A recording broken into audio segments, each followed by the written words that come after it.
E toda quarta-feira, tradicional comentário do Dr. Nelson Egon Geiger. Bom dia, Dr. Nelson. Bom dia, doutor Eduardo. Bom dia a todas as pessoas que estão atentas no nosso grande portal. Quarta edição da nossa revista Prime, né? Como sempre, destacando as personalidades, as pessoas que fazem grande, importante parte da nossa comunidade. E nessa eu até fico faceiro, porque tem uma reportagem aí sobre a minha esposa, que gosta muito de esporte, corredora de rua, tem uma página, ela está muito faceira. Mas a semana passada, eu trouxe um artigo, um comentário de um artigo da Zero Hora, daquele dia, porque há duas coisas que gosto de destacar. Sempre o lado histórico, o fato histórico. Às vezes nós estamos comemorando datas importantes e isso passa despercebido. Mas as datas históricas são aqueles momentos importantes da trajetória da humanidade. Devem ficar gravados, devem ficar alertados, devem ficar sempre atentos, porque, volto a dizer, não comungo, não concordo, tenho até uma certa repugnância. Os escritos filosóficos deles são chatos, são muito ruins de ler, mas a frase dele, Karl Marx, é muito bonita. A história se repete. E eu estava numa festa no domingo, de familiares da minha esposa, e me perguntaram: o que é, Nelson? O que é 14 de julho? Que era a data, domingo. A intenção da pergunta era com referência a um problema, a uma data familiar, mas eu logo fui para o lado histórico. 14 de julho, queda da Bastilha, foi quando a população de Paris tomou a prisão da Bastilha para soltar os presos, que na verdade só tinham 3 ou 4 lá dentro, e foi a data início da Revolução Francesa. E riram, porque a pergunta era com relação a uma data, ao mesmo dia, 14 de julho, relativamente à família. Mas eu estava atento, era na data histórica, 14 de julho. Eu não vou falar nisso aí, não vamos falar hoje em Revolução Francesa, não vamos falar em nada disso. Eu reitero que me encantei a semana passada, e eu trouxe aqui, foi o objeto do comentário, aliás, já está escrito, acabei de dizer para o Pablo que daqui a pouco estou remetendo por e-mail para o nosso portal, para a publicação do artigo escrito, sobre um cientista que palestrou na Fronteiras do Pensamento semana passada. Jasta Malk, alemão, naturalizado norte-americano, que vive nos Estados Unidos, que é professor de uma grande universidade lá, cientista político, que tem se dedicado a analisar os aspectos, os desvios, as coisas que estão acontecendo na democracia.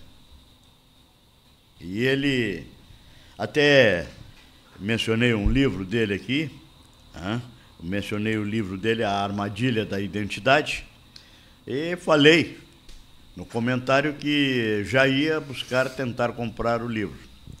Na verdade, tem em venda aqui no Brasil, mas apenas em inglês. Não tem ainda a tradução para o português. Comprar um livro para ler em inglês e ter que apanhar na leitura, porque eu não sou fluente na língua inglesa, é muito cansativo. Vou esperar que chegue a edição brasileira, que chegue a edição portuguesa do livro para comprar. Não deve demorar, porque em razão de que ele é autor de inúmeros livros, pelo que eu vi, pelo que eu li do currículo, mais de 10 ou 12 livros, e sobre atualidades políticas do mundo. Então isso é importante. Se conseguir uma tradução em português, eu vou adquiri-lo. Falei aqui semana passada, mas quando eu falei não sabia que não tinha edição em português ainda. e aí depois nós comentaremos outras vezes aqui. Eu volto a dizer que a filosofia política dele analisa o que a esquerda, embora ele não se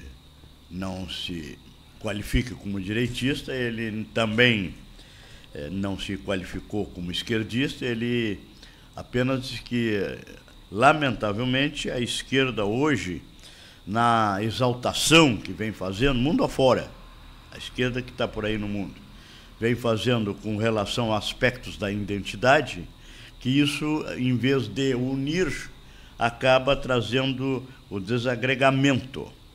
Vamos resumir, para que a senhora, o senhor, o jovem que esteja nos ouvindo possa entender. Quer dizer, no momento em que se fica investindo apenas em grupos minoritários, insistindo só com divulgação, com projeção e com ajuda a grupos minoritários, nós acabamos, acaba este processamento em dividir.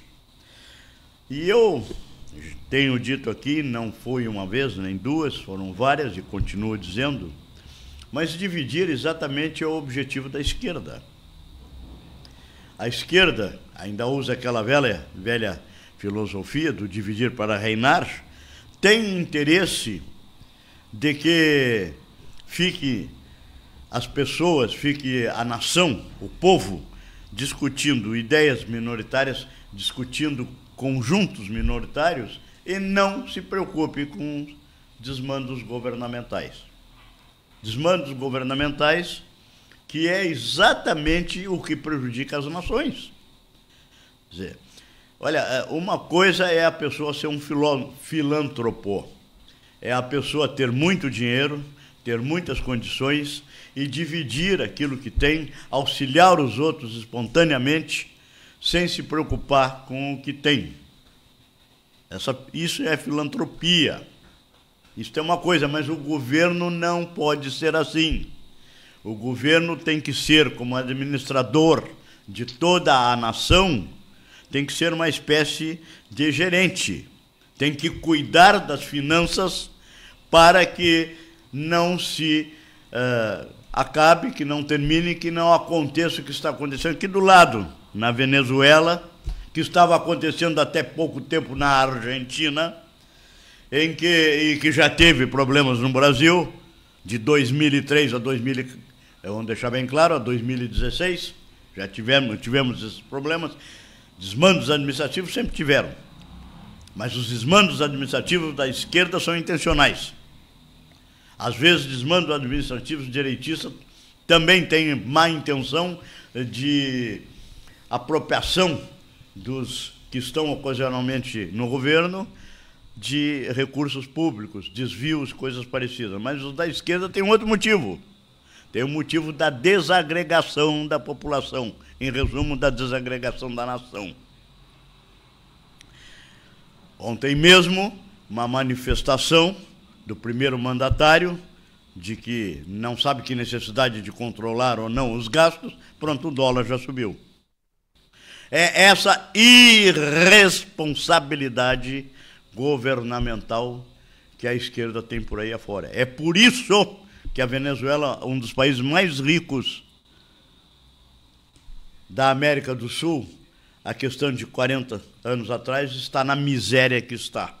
É por isso que Cuba, que poderia ser um país muito bem de vida, explorando o turismo, está no estado que está.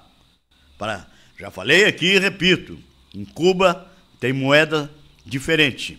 O povo, a população cubana tem que usar uma determinada moeda. Não pode usar a moeda que eles têm para o turismo, nem pode usar dólar ou outra coisa lá dentro.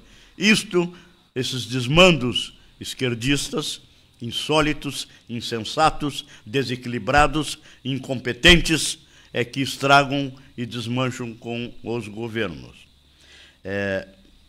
O cientista político que fez a palestra semana passada no Fronteiras do Pensamento, eu não consegui pegar toda a palestra, apenas parte dela, ele insiste nessa história. Então, vamos aqui resumir. enquanto se preocupam, se criam, se incentivam grupos como o IMST, que é um grupo, aliás, além de tudo, um grupo completamente fora da lei. Lá em São Paulo, aquele candidato que está lá não vai ganhar mais, parece que já está desesperado em busca de auxílio para ganhar a eleição. O tal de deputado federal Boulos, do PSOL, eles querem, o que tem esse tipo de mentalidade político-partidária? É apenas buscar o poder pelo poder. Eles querem estar no poder para fazer aquilo que eles acham que é melhor para o povo, quando nós sabemos que o melhor para o povo é o que está aqui. O melhor para o povo, o melhor para uma nação, e o grande exemplo é os Estados Unidos, queiram ou não queiram, as pessoas podem não gostar dos norte-americanos, agora quem vai lá passear, gosta. Posso garantir, já fui 3 vezes lá e vale a pena ir. Nós precisamos entender que é o investimento, o que move a mola mestra, que move a economia do mundo, é exatamente o capital. E o capital somado ao trabalho, o capital contratando o trabalho, e o trabalho dando resultados para que o capital se amplie. E com isso se melhore as condições para todos. Não existe fórmula, não existe nenhuma fórmula dessas esquerdas aí que tenha resolvido o caminho, que tenha resolvido a situação para o povo. Cuba é uma miséria, Venezuela é uma miséria, Noruega é uma miséria. E Noruega, além de tudo, como a Venezuela aqui do Maduro, amiguinho dos nossos gestores, não que a gente sabe quem é o mau elemento, mas é amiguinho dos nossos gestores, o da Noruega persegue, inclusive, religiosos, fazendo atos terríveis contra aquelas pessoas que querem simplesmente professar a sua fé. Então, o que nós precisamos? Bloquear, acabar, não dar incentivo, não concordar com essa divisão que estão tentando fazer agora também no nosso país. Este é um ano eleitoral, eu bato em cima disso e volto a bater. Esta é a tecla que eu vou bater até o dia em que se puder falar em nome de candidatos, e depois, quando não se puder falar em nome de candidatos, vou bater em cima do que se pode falar de ideias, porque essas não são proibidas. Nós não podemos concordar e deixar se eleger esse tipo de mentalidade que está atrasando, acabando com o nosso país. Ouvi ontem o comentário de um prefeito aqui da região sul, de zona que sofreu com os alagamentos da enchente, que as promessas são grandes e o dinheiro não chega. Eu entendo que há dificuldades burocráticas, eu entendo, as pessoas podem não entender. Olha, o governo vai dar tanto hoje, amanhã o dinheiro está na conta. Não é assim. Isto se entende. Mas mesmo se entendendo, a enchente começou em 3 de maio e nós já estamos quase em 3 de agosto. E as coisas não andam. O aeroporto Salgado Filho agora está prometido. Ontem houve uma reunião com esse gestor do governo federal que colocaram aqui, esse deputado petista, que agora é ministro extraordinário, Paulo Pimenta, que já disse a senhora e o senhor, quando já falei aqui daquela esposa do imperador, não, porque ele nunca foi imperador de Roma, do grande líder romano Júlio César, as pessoas que ocupam cargos que aparecem não bastam ser honestas, tem que parecer honestas. Há dúvidas com relação a certas gentes que estão no comando, estão em ministérios hoje no Brasil e até em outros cargos. A reunião que teve ontem do aeroporto, mas há uma empresa internacional aí, sólida, forte, que está participando.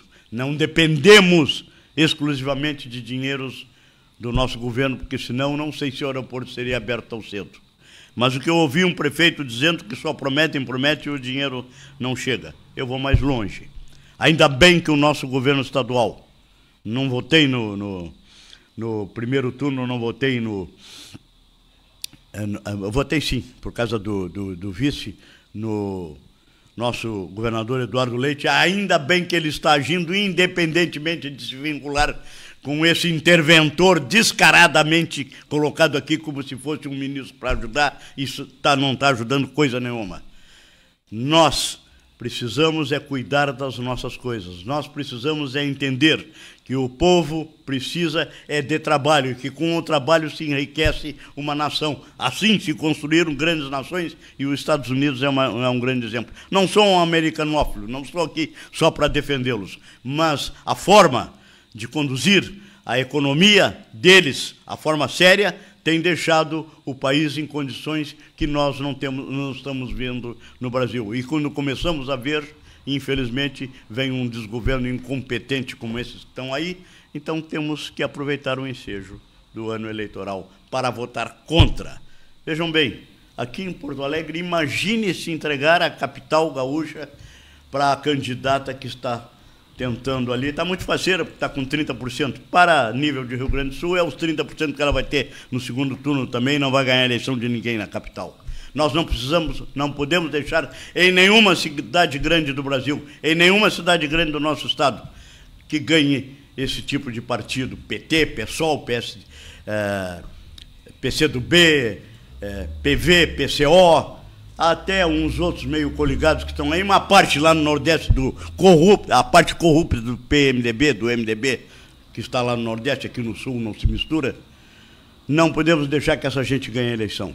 Temos que votar naqueles que vêm com mensagem de que o homem foi criado à imagem e semelhança de Deus, sim, mas para cada um ter a sua trajetória e a sua vida, que deve ser incentivado pela amizade, pelo companheirismo, pela divisão da renda, mas não pelos absurdos que tenta a esquerda colocar na cabeça da gente. Vamos, no dia da eleição, este ano, primeiro domingo de outubro, votar bem, onde se puder votar. E votar bem é votar contra a esquerda. Bom dia. Bom dia, doutor Nelson Egon Geiger.